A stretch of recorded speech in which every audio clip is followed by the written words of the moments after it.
If he had kept riding that afternoon, kept his eyes on the horizon and his mind on the cattle, maybe none of it would have happened. Maybe he'd still be a lonely rancher with no ghosts chasing him. But Ethan Callahan stopped, because there, chained to a sun-baked boulder in the middle of nowhere, was a girl smiling like she was welcoming an old friend home from war. And that smile changed everything. Ethan's horse, Dusty, slowed beneath him as he reined in. The wind carried the dry, rust-colored grit of the Colorado desert across his boots. Just ahead, maybe 40 paces, sat something so out of place it took a moment for his eyes to trust it. A girl, seated cross-legged on the cracked earth, back resting against a massive sandstone boulder, wrists bound in iron shackles, which looped around the rock not once, but twice. Her dress was sun-faded, torn at the seams, but oddly clean. Too clean for someone supposedly abandoned in the wilderness. And she was smiling. Not the hollow, desperate grin of someone clinging to sanity. This was something else. Gentle, bright, like she was posing for a Sunday school portrait. Ethan didn't move at first. The desert played tricks on the mind, especially for a man who'd spent too many years alone. But the girl didn't flicker like a mirage. She just kept watching him, green eyes clear and unnervingly calm. He touched the butt of his revolver out of instinct, eyes scanning the horizon. No horse, no wagon, no tracks, nothing but red earth and scrubland for miles in every direction. And still, she smiled. He rode closer, slowly, Dusty's hooves crunching the dry gravel. 20 feet out, he dismounted, boots hitting the ground with a thud that seemed loud against the desert hush. The girl made no move, didn't call for help, didn't flinch. That worried him more than screaming ever could. Up close, she looked to be 16, maybe 17. Her long brown hair was pulled into a tidy braid, strangely neat given her situation. Her wrists bore angry red marks where the iron bit into flesh, though no sign of struggle, like she'd accepted the chains. And the chains had accepted her. "Name's Ethan Callahan," he said cautiously, crouching beside her. She tilted her head. "You're not the one I was expecting." Her voice was soft, calm, with an accent he couldn't quite place. A melody of the Midwest laced with something older. Ethan's fingers tightened around the lockpick set he always kept in his vest pocket. And who were you expectin'? Her smile widened just a touch. Someone who wouldn't stop. The words hit like a gut punch. Someone knew what kind of man he was, that even if the desert itself reached up to strangle him, Ethan Callahan would never leave a soul in chains. He stood quickly, scanning the ridges again. The sun beat down hard, but he felt cold. This wasn't a coincidence. He knelt again, closer to the shackles. These weren't the rusty, desperate sort you'd find in outlaw camps. They were clean, industrial, prison grade. This had been planned. He pulled out his lockpicks. "What's your name?" he asked, eyes on the metal. "Does it matter?" She replied, "It matters to me." A pause. Then, Pamela Roberts. The tumblers clicked faintly under his fingers. She watched with a strange curiosity, like someone observing an artist at work. "You're good at that," she said, her voice soft and unnervingly steady. He didn't answer. Most decent folks didn't recognize lockpicks, let alone complimented their use. The first lock clicked open. Pamela flexed her wrist, revealing welts beneath. Ethan reached for the second shackle, but her hand shot out, clamping around his wrist. Her grip was wrong, not desperate strong, too strong for a teenage girl. Their eyes locked, and for the first time, her smile slipped. Not fear, not gratitude, calculation. "You should leave me here," she said quietly. Ethan jerked back, his lockpicks scattered across the dirt. What kind of fool thing is that to say? Pamela's smile returned, but this one was different, tight, controlled, the kind that keeps you alive. She leaned her head back against the boulder, eyes scanning the horizon. They're coming back. The wind shifted. Ethan's horse let out a low, uncertain whinny. Dusty had seen danger before: coyotes, storms, even a stray cougar once, but this was different. His ears flicked sharply eastward. Pamela didn't seem to notice or care. "They left me here as bait," she said, her tone casual, as if she were discussing something as mundane as a change in weather. "The real question is, are you the fish they're trying to catch, or just a bystander unlucky enough to swim past?" Ethan rose to his feet slowly, brushing the dry grit from his jeans. "What in God's name are you talking about?" She turned her head to face him, her expression unreadable. "You think you just stumbled on me, Ethan Callahan. You think someone just happened to chain a girl to a rock in the path of a man who's known for rescuing strays." He didn't like the sound of that. Didn't like how her words settled into his chest, like sand in wet boots, heavy, irritating, impossible to shake. "How do you know my name?" he asked. Pamela's eyes gleamed. "The same way I know you patrol this route every Tuesday afternoon, that your land sits 8 miles north of here, that you live alone now, since the accident took your wife, that your left shoulder still aches when the wind blows cold, that old arrow wound never did heal right." Ethan froze. She could have been bluffing, but she wasn't. "I know you ride a Morgan gelding named Dusty," she continued, voice low and deliberate. "That you talk to him more than you talk to people, that you never ignore a cry for help, that you carry guilt like it's stitched into the seams of your coat." Her words peeled back years of silence and solitude like they were nothing more than brittle bark. He didn't ask how she knew all that. He just whispered, "Who are you?" Pamela's smile returned wider this time, almost tragic. "I'm the part of your past you thought was buried," she said. "I'm the echo of a choice you made 16 years ago. A ripple you didn't know would become a wave." Ethan stared at her, heart pounding against his ribs.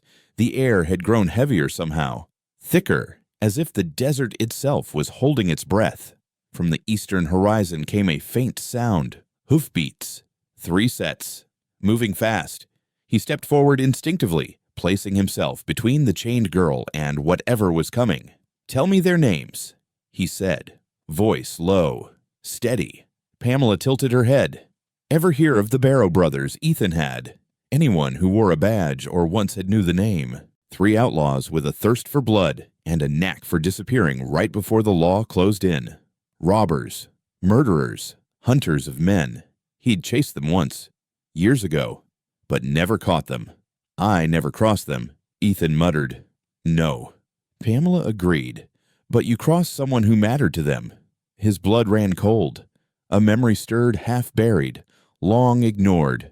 Jonah Barrow, the youngest of the brothers, cattle rustler, convicted and awaiting trial, died in a holding cell before the judge could bang the gavel.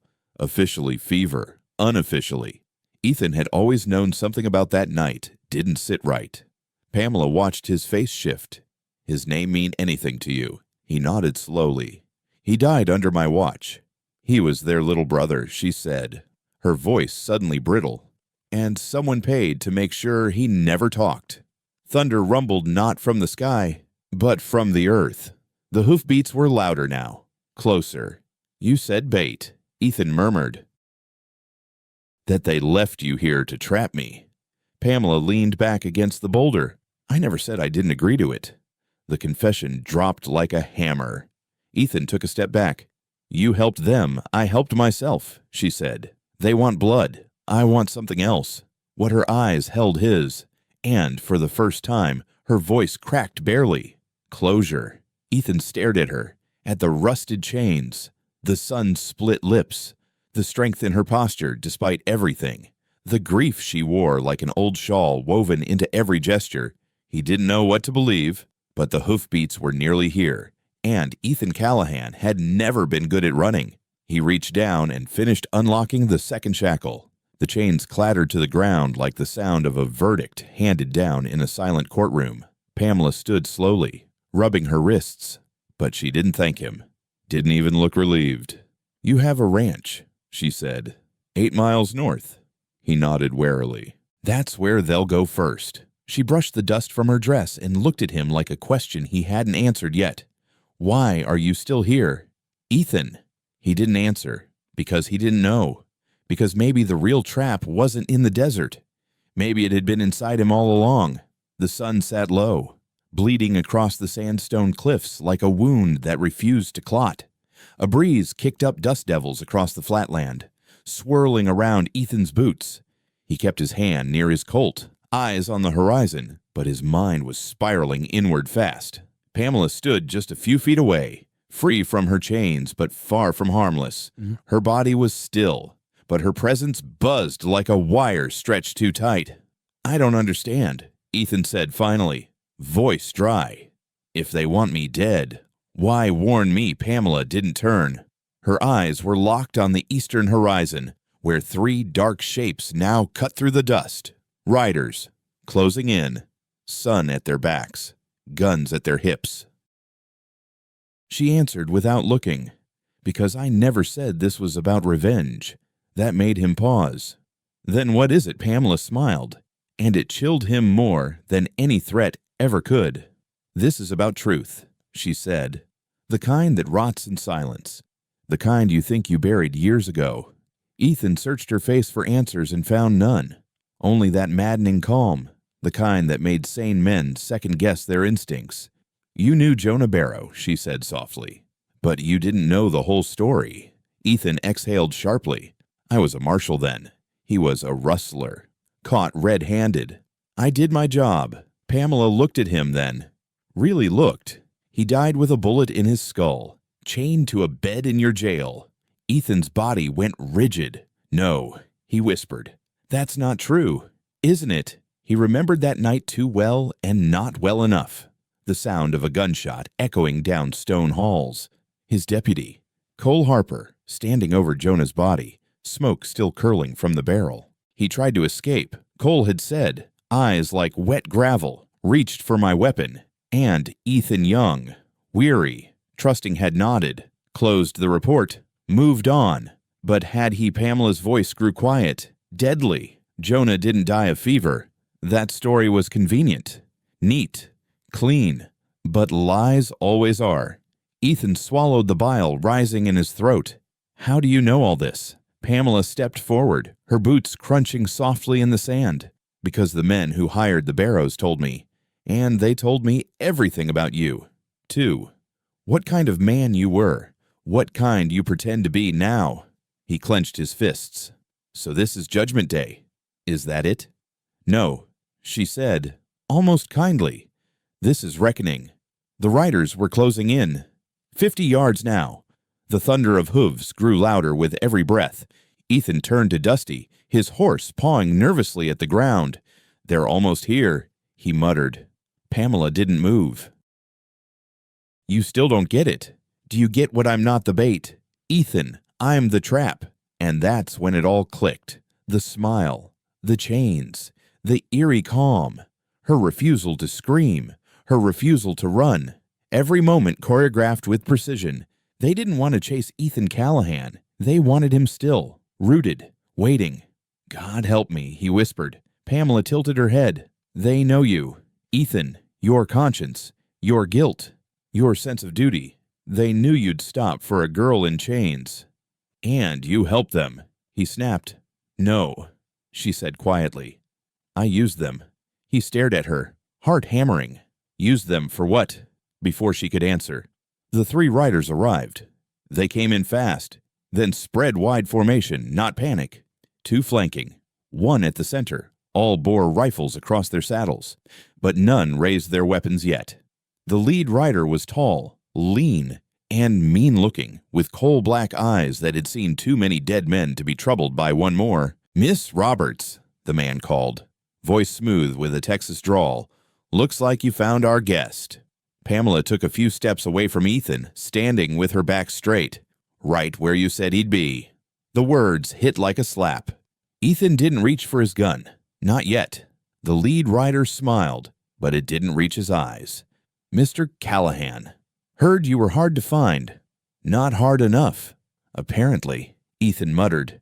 The man chuckled. "We've got a little problem to fix. See, 5 years ago, you witnessed something you weren't meant to. Something about our late brother, Jonah. Something that could cause discomfort to certain powerful friends." "I wrote a report," Ethan said. "Said what I saw." "No." The writer said, the smile fading. You wrote what you were told, Pamela added. And now, the man who gave the orders back then is gone. Dead. But the secrets those still have a pulse. Ethan's gaze darted between them. You're not just here to kill me. The writer nodded.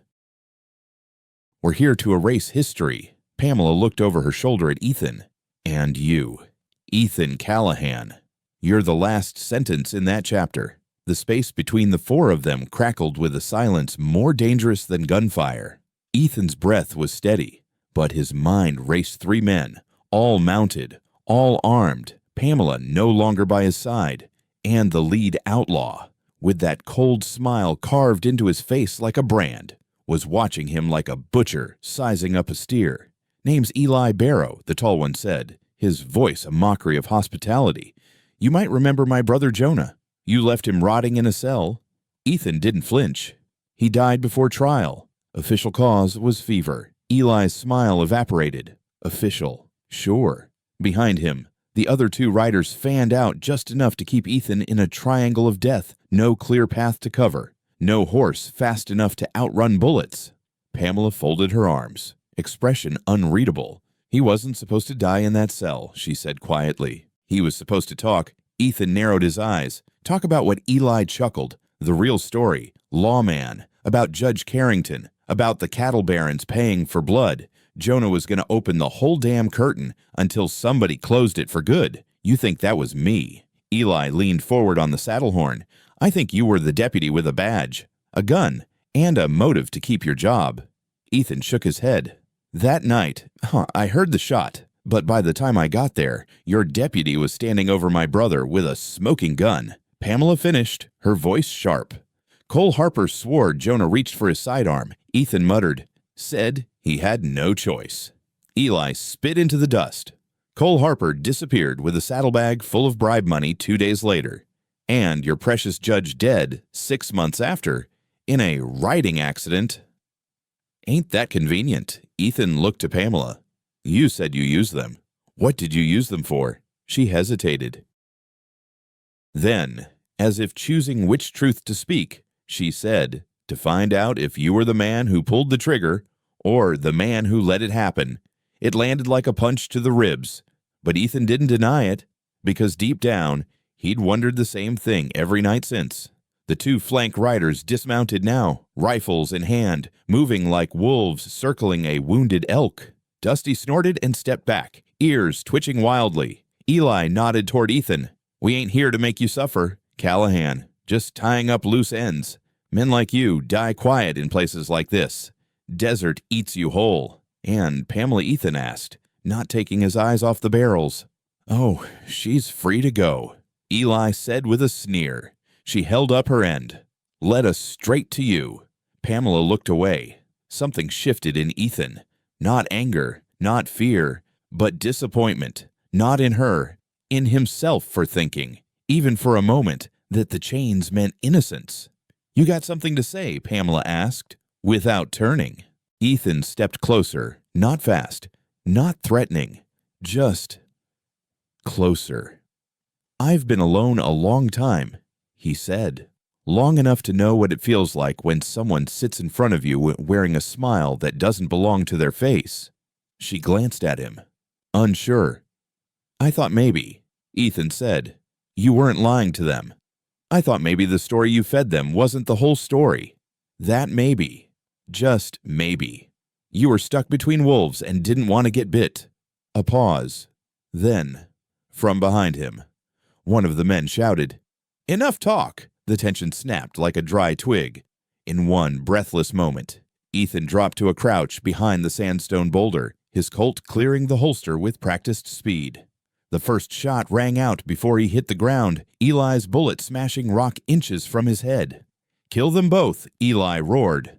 We'll find the letter ourselves. Pamela didn't hesitate. From beneath her dress hem, she pulled a derringer no bigger than a handkerchief. The nearest gunman had no time to react. Her shot struck his throat clean and hard. He collapsed without a word. Ethan fired next, catching the second man's horse in the leg. The beast screamed and went down, pinning the outlaw beneath it, leg bent in ways no bone should bend. 2 down. Only Eli remained, but he was already raising his rifle, aiming square at Pamela. "Get down!" Ethan shouted. Pamela dove to the side as Eli fired, missing her by inches. Before he could chamber another round, Ethan fired. The bullet hit Eli in the chest. He twisted in the saddle, arms flailing as if reaching for balance that wasn't there. Then he fell, hard. The wind knocked from him in a silent thud against the earth. The desert fell quiet again, except for Dusty's nervous stamping and the ragged breath of the pinned man groaning beneath his horse. Pamela stood slowly, gun still in her hand. Her braid had come undone, hair falling around her face like torn ribbon. "You all right?" Ethan asked. She didn't answer. She was smiling again, the same damn smile she wore when he found her in chains. And this time, it chilled him to his core. The silence after gunfire always felt heavier than before. Ethan reloaded slowly, hands steady out of habit more than calm. The pinned outlaw groaned beneath his dying horse, blood soaking the sand in slow, dark circles. Pamela still hadn't moved. She stood a few feet away, her tiny derringer lowered but not holstered, her eyes locked on Eli's body sprawled motionless in the dirt. Ethan watched her. That same unsettling smile lingered on her lips, like the fight hadn't ended, like the real one hadn't even started. He approached cautiously, boots crunching dry gravel. "He's dead." "I know," she said. "You shot to kill." "I always do." It was a strange thing to say for someone who, up until 20 minutes ago, had been bound in chains. But nothing about Pamela Roberts was what it seemed. Ethan looked toward the pinned man. He wouldn't be going anywhere soon. His rifle lay several feet out of reach, and his breath came in short, pained gasps. "Let him live," Ethan asked, half to her, half to himself. Pamela shrugged. "Let the desert decide." He considered that, then turned back to her. "Now tell me the truth." Pamela blinked. Which part? All of it? Why me? Why now? What this was really about? She sighed, a sound tired enough to stretch across years. She walked toward Eli's body, knelt beside him, and began rifling through the inside of his vest. Ethan tensed. "Easy," she said. "I'm not pulling another gun." Instead, she drew out a folded sheet of parchment creased and yellowed with time. A wax seal had once held it closed, now broken. She stood and offered it to Ethan. "What is this? The real reason they wanted you dead." He hesitated, then opened the letter. The handwriting was ragged, slanted, panicked, written by a man who knew he wouldn't live to see the sunrise. "Pamela, if you're reading this, it means they got me. But before I go, there's something you have to know. Your mother didn't die in childbirth. She died in a raid. She died holding you. She died because a man named Ethan Callahan shot her in the chest at close range. He said she had a gun. She was trying to protect you." The words blurred. Ethan's hand trembled as he reached the bottom of the page. "Make him pay. Your loving father, Jonah Barrow." The ground shifted beneath Ethan's feet. He stumbled back, clutching the paper like it might vanish if he blinked. "I didn't know," he muttered. "I didn't know she was holding a child." Pamela's voice was like wind dragging across dry rock. "But you remember." His gaze found hers, and suddenly, he did. A younger Ethan storming a rustler camp outside Silver Creek, gun drawn, shouts in the distance. A flicker of movement near a canvas tent, a figure with a rifle and no uniform. He fired before asking questions, only afterward. The crying. A baby, wrapped in a red shawl. The woman's body crumpled beside her, eyes open, unblinking. "I buried her myself," Ethan whispered. "I carried you to the mission in Santa Fe, gave them the gold I had, checked in once a month. I thought it would be enough." Pamela's hands were clenched at her sides, jaw tight. "You killed my mother and left me in a church like a stray dog. I gave you a chance. You destroyed my family. I saved what was left of it." They stood like that for a long time, breathing desert wind and unfinished truths. Pamela finally asked, "Do you remember her name?" He hesitated. "Then Elena Vasquez." Her face broke just a fracture, but enough for Ethan to see the child beneath the woman. She was 19, Pamela said, voice trembling. She braided my hair every morning. She sang lullabies in Spanish. She was kind. And I was 22. Ethan cut in, scared, blind with duty. I followed orders from men who taught us that outlaws were vermin. That hesitation got you killed. You didn't hesitate with her. No, he admitted. And I've lived with it every damn day since. Her hand drifted toward the derringer again. Ethan didn't move. If this is what you came for, he said softly, I won't stop you. Pamela's eyes filled, but no tears fell. You don't get to make peace that easy. I'm not asking for peace, Ethan said. Just truth. She stepped closer, the gun now leveled at his chest. Her hand shook, but her aim held steady. I waited 16 years for this moment, she whispered. You made me an orphan before I could walk. Ethan nodded. And I carried that with me. Every mile, every empty night. Silence. Then Ethan added, Ask Sister Rosalie, the nun with the locket. She'll tell you who brought the baby girl with green eyes. She'll tell you I left more than gold. I left guilt. Pamela's arm trembled. Her finger hovered, and Ethan did nothing. I remember your mother's face now, he said. She was brave. She died protecting you. That's the truth. Pamela's shoulders buckled. She lowered the gun, but not her pain. The wind crawled over the plains like it knew how to listen. Ethan sat with his back to the same sandstone boulder that had once held Pamela in chains. Now, it was just a rock again. The sun dipped low behind the mesas, casting long shadows across the desert floor. The light turned gold, then red, like the land itself was bleeding out the last of the day. Pamela stood a few feet away, arms crossed, the derringer finally holstered, but her fingers wouldn't stop twitching, like the weight of the past still pulsed in her bones. She'd put the letter back into her pocket, Jonah Barrow's last words. Ethan hadn't asked to see it again. He didn't need to. He'd read enough. What happens now, she asked without looking at him. You tell me, he replied. A long silence. I thought killing you would fix it, she admitted. Ethan didn't flinch. Wouldn't blame you if you tried. She turned, eyes dark with the ache of years. But it doesn't bring her back. It doesn't undo what you did. No, he said. It doesn't. He stared at the dirt between his boots. I used to think justice was about balance. Eye for an eye. Pain for pain. But most days it just feels like grief with a badge. Pamela let that settle. Then asked, Why didn't you stay after you left me at the mission? I did. Ethan said, I came back. Every month. Dropped coins in the poor box so nobody would ask questions.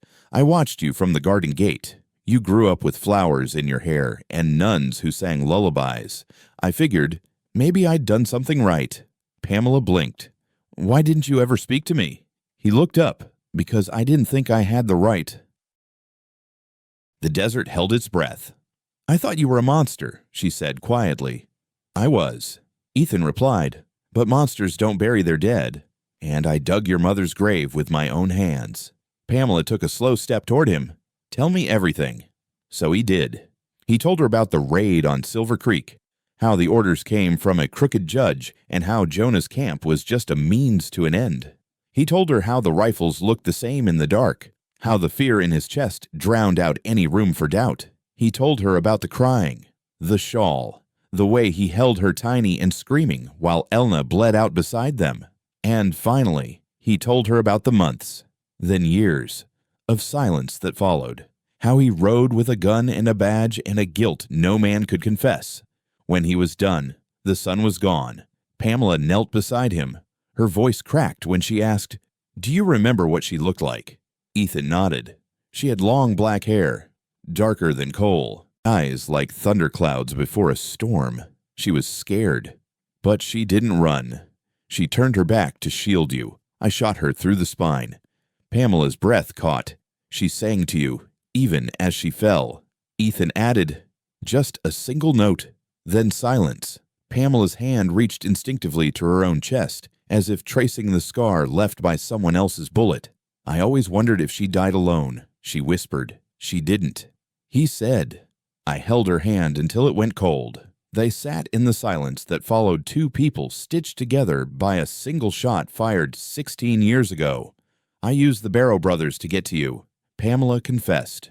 Told them you were the key to uncovering the judge's past. Let them believe it was about power, money, politics.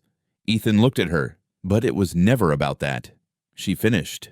No, he said. It was about her. Pamela stood.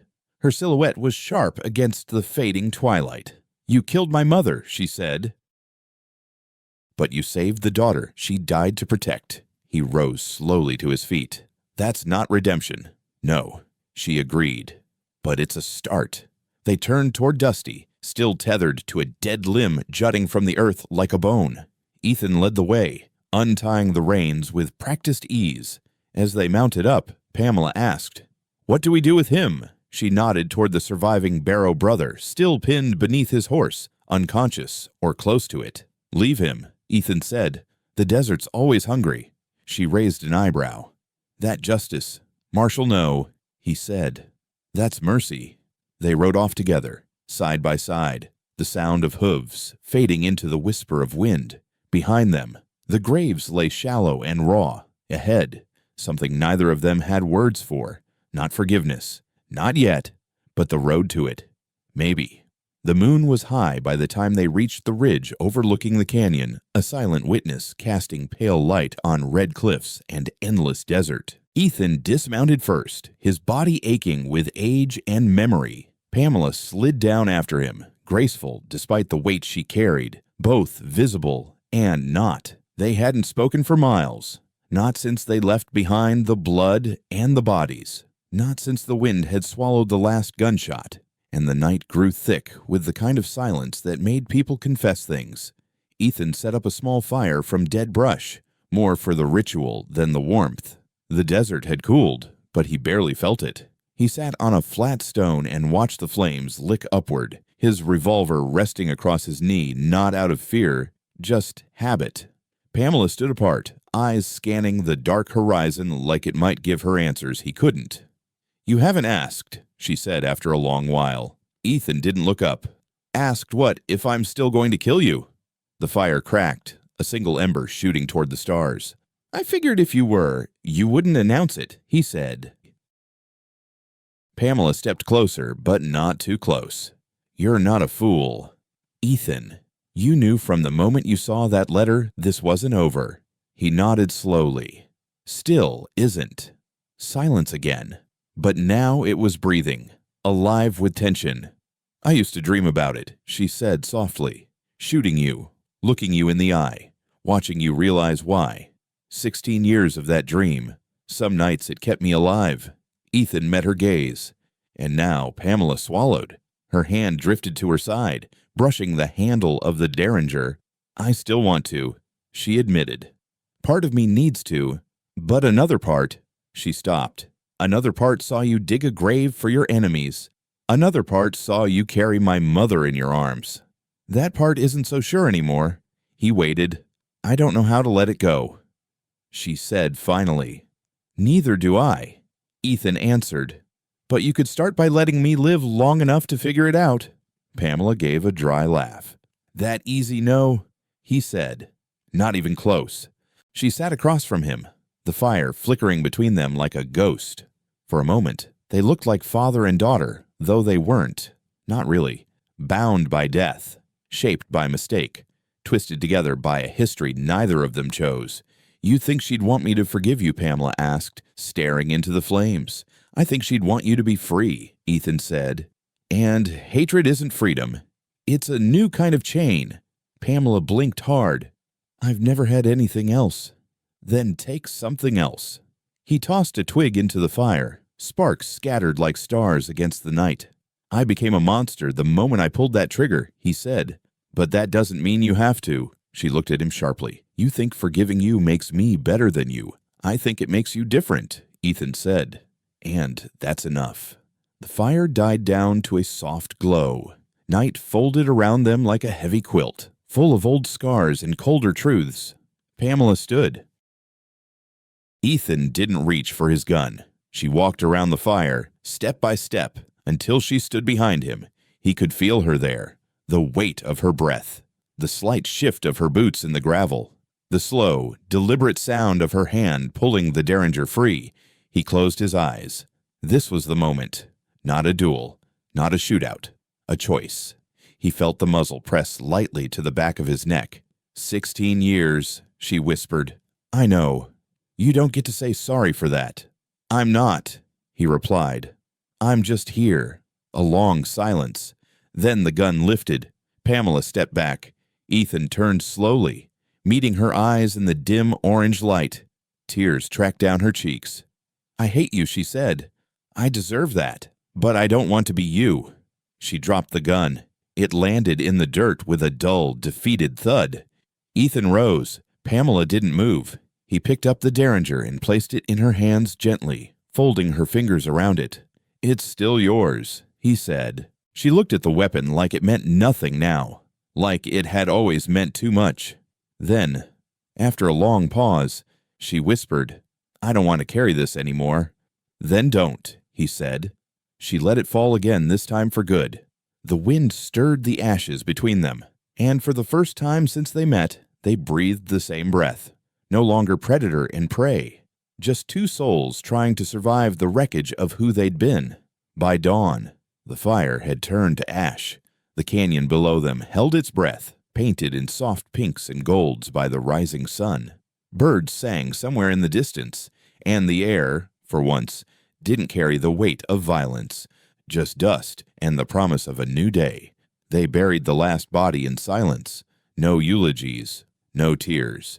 Just rocks placed gently over the disturbed earth, like a peace offering to a land that had seen too much blood. Ethan wiped the sweat from his brow and leaned on the shovel. Pamela knelt beside the fresh grave, not praying, not speaking, just being. She looked different now, not softer, but lighter, like someone who had laid down a heavy cloak after wearing it too long. They packed in quiet rhythm, saddling Dusty, tying up gear. Two people who didn't know where they were going next, but knew they'd never be who they were before. Ethan turned to her before mounting. What now? Pamela squinted at the horizon. Santa Fe, I think. The mission. Sister Rosalie. Maybe some answers. He nodded. That's good. You, he shrugged. Got a fence to fix. Some strays to find. She smirked, still riding the same trail. Maybe a different one this time. A beat passed. Then, she asked, You ever think you could forgive yourself? He hesitated. Then, only if I keep trying not to make it worse.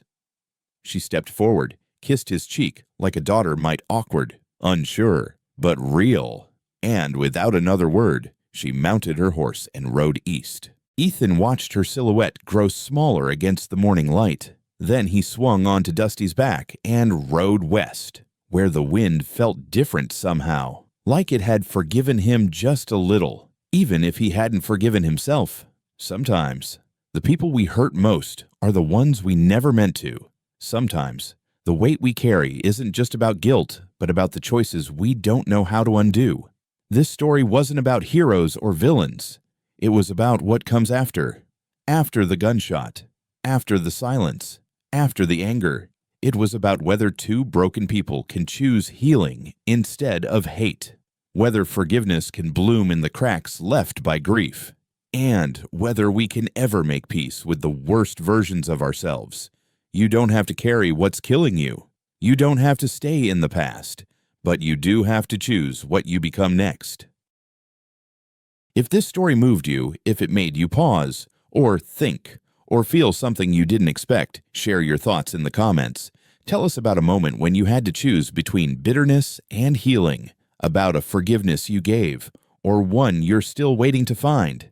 And if you want more stories like this, full of emotion, truth, and redemption, don't forget to subscribe to the channel and turn on the bell so you never miss the next journey into the heart of the human spirit. We ride through stories to find pieces of ourselves. Thanks for riding with us.